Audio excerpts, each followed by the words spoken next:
bayan. Sa layong may isang oras na lakaran, nakatirahang ina ni Basilio at ni Crispin, asawa ng isang lalaking walang puso na nagpupumilit mabuhay para maalagaan ang mga anak. Samantalang ang asawa ay naglalakwatsa at nagsasabong. Ang kanilang pagtatagpong mag-asawa ay madalang, pero kahit kailan ay masakit sa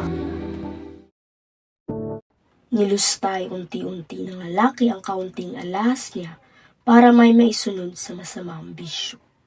At nang ang mapagmatiis na si Sisa ay wala nang maisusunod sa gusto ng asawa, sinimulan nito ang pagmamalupit. Tama na! Hayop kang babae ka!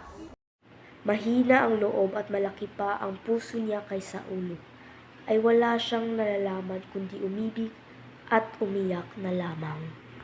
Ilang araw na hindi siya umalis sa bahay dahil sa pananahi ng isang paggawang ipinagbiling tapusin kaagad para kumita lamang. Matapos ang gawain ay inihatid na ito sa may-ari. Pero ito'y nangakong saka na magbabayad. Sa buong maghapon ay wala siyang iniisip-isip kundi ang kaligayahang tatamuhin sa nakaimik kinagabihan.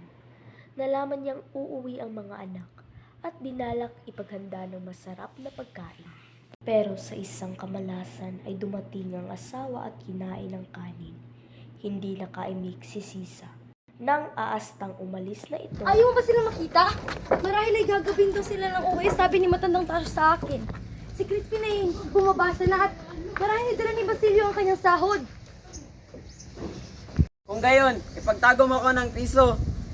lungkot na lungkot si Sisa. Pero nang naalala ang mga anak, ay nagluto siya ng bagong sinaing. Umaawit siya ng mahina para malibang. Nang kalaunay inhinto niya ang pagkanta at sinuri ang kadiliman. Walang ano-ano'y sumulpot ang isang asong itim. Hindi mapamahiin si Sisa, pero sa dahilang marami siyang naririnig tungkol sa mga guni-guni at mga asong itim ay pinasok siya ng malaking takot. Tinangka niyang magdasal, tawagan ng Birhen, ang Diyos, para kalingayin ang kanyang mga anak, lalong-lalo na si Crispin.